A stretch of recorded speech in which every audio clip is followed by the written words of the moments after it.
Hi guys, and welcome back to my channel. My name is G and this is Sally, who is one of my two Egyptian false cobras. And today this is what the video is going to be about. It's pretty much going to be just a little introduction, general care, some observation, all that fun stuff. And I did go ahead and throw away my stand for my camera, so I'm holding it. So today's video is going to be a little bit less geared towards me sitting here talking to you and a little bit more about observing them and talking about them while we're in their enclosure, doing some cleaning, maybe some feeding and things like that. So of course, without further ado, not to bore you with the introduction, let's go ahead and get started.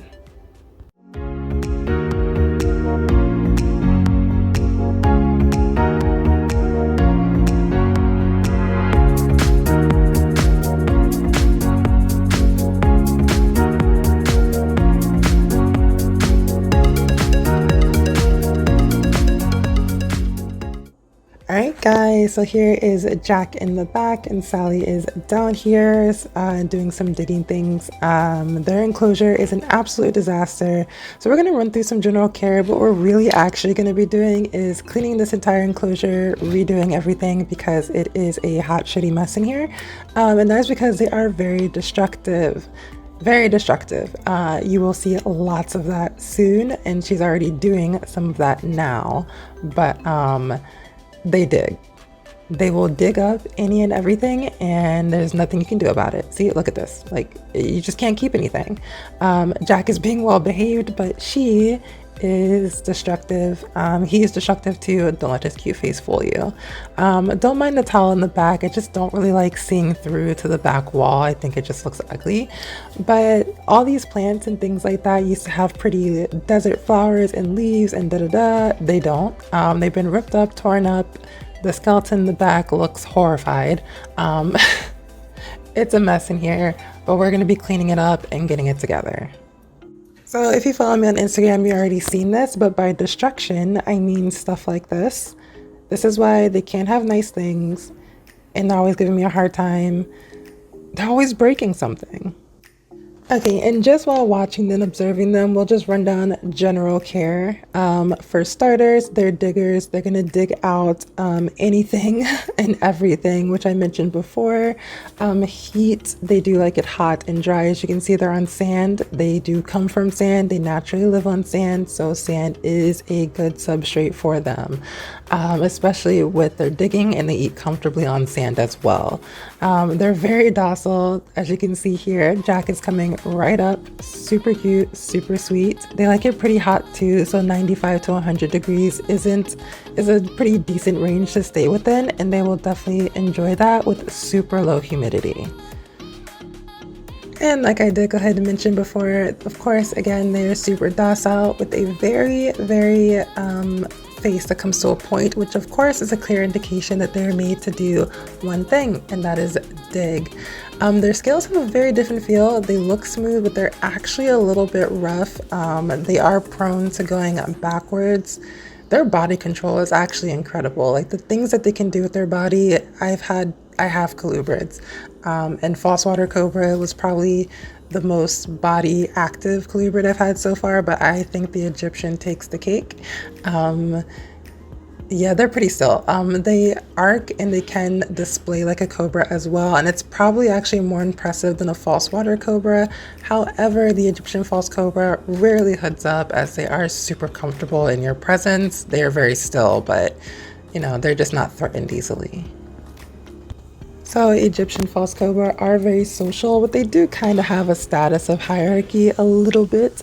As you can see here, this can look aggressive if you were to see any other social snakes, but this is actually just her moving him out of the way because this is where she wants to be and she wants to dig here. There's no aggressive displays. She's just taking her face and pulling him outward. If she was doing something aggressive, which they don't do to each other, but if it was, it would be biting, not pushing, which is perfectly fine. So this is why we're doing what we're doing today. I was actually going to do like a care guide or something like that, but I was like, no way, not with this excessive crazy digging that's going on. Look at that. They're just literally shovels. They are snake shovels. They pull the dirt back with their whole entire face that's perfectly curved for this. So we're going to be fixing this and making it something that can be manageable for me because this is ridiculous. Stopped recording for a second to do something else and look at what the female is doing. So I was searching through looking for the male because I didn't see him. He's not in the hide and he's not anywhere else. And then I noticed that this is a whole lot of snake. Now she's big, but she's not this big. She's sitting on him. She's so rude. Ooh, so we got lucky. Okay, so before I start going ahead and cleaning, this is something else that I wanted to show behavioral wise, that they actually clean their own scales with their faces. The male doesn't do it that often, but the female does do it quite often with using her face to remove the sand from underneath their scales, which is something that they would do in the wild. I did actually look into it a little bit, and I just think it's super cool to observe because I don't think any other snake or any other colubrid even does that. Okay, so as you can see, everything in here is, I don't know, it's just a mess. Everything's everywhere. The guy's knocked over. The leaves are everywhere. There's no leaves even on the branches anymore. So we're gonna take everything out and make it pretty.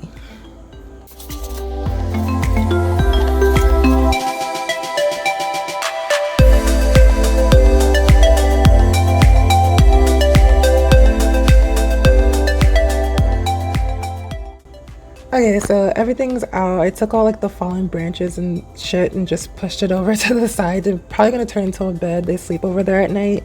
Honestly, I'm kind of just winging what I'm gonna do, so we'll just see. So while we were decorating, I did go ahead and feed Jack and Sally. They're 50-50% on eating frozen thawed and live. Sometimes they'll take the frozen thawed, so they're still switching. Today was not a frozen thawed day, so this was a live rat, but it is, sorry, a live mouse, who is no longer alive anymore, of course, because I wouldn't show the actual killing process. I'm not going to show Jack feeding it just because he gets fuzzies, and that's just a whole swallow alive situation. And so that's not, you know, we're not putting that on there. But I will go ahead and let you watch a fast forward version of Sally finishing her meal.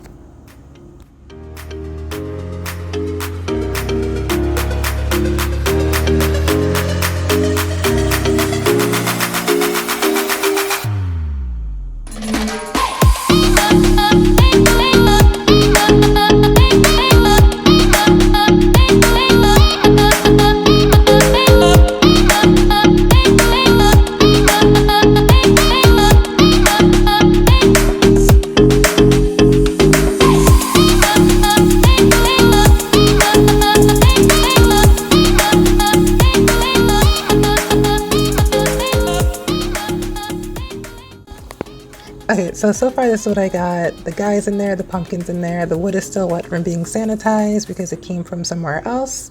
And then I have all the other branches down here at the bottom, and we're gonna make something happen. I don't know what yet, but it's gonna happen.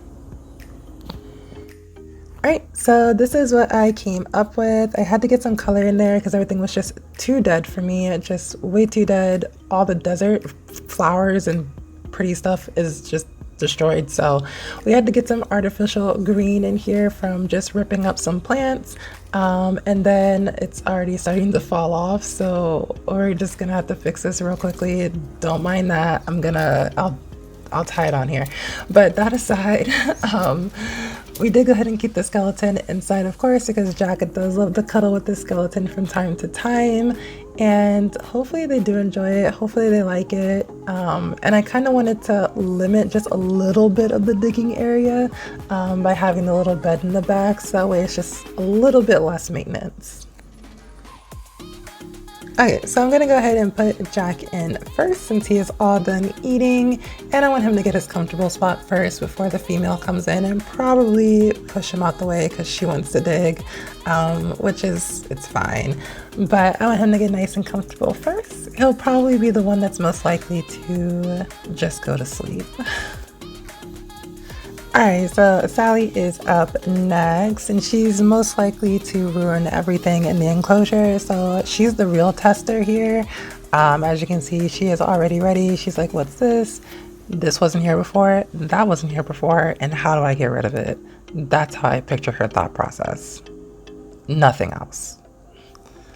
But so far, so good. Not too much. I'm probably gonna do a lot of smelling, so I'm hoping that this might last 24 hours.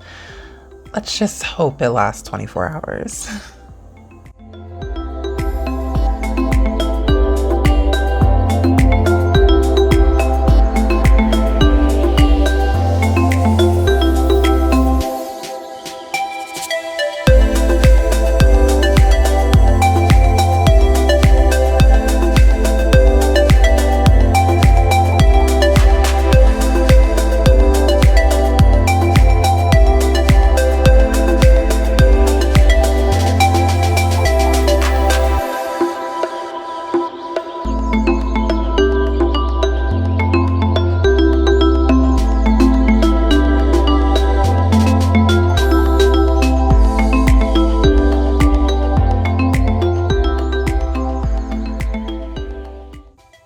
So far, so good. I know you saw a lot of what they did going on in there, including this. But so far, so good. Everything seems to be holding up pretty well. I'm actually really satisfied, but only time will tell. They are very persistent, but it looks like the male is already in there, so it looks like she's gonna go ahead and head in as well, and she's gonna go to bed. So that's it for today's video. Hopefully you did enjoy it, and of course if you did, you can definitely like, comment, and subscribe and share. And then of course you can keep up with me on Instagram at ReptileTrainerG as well, and then we will see you in the next one.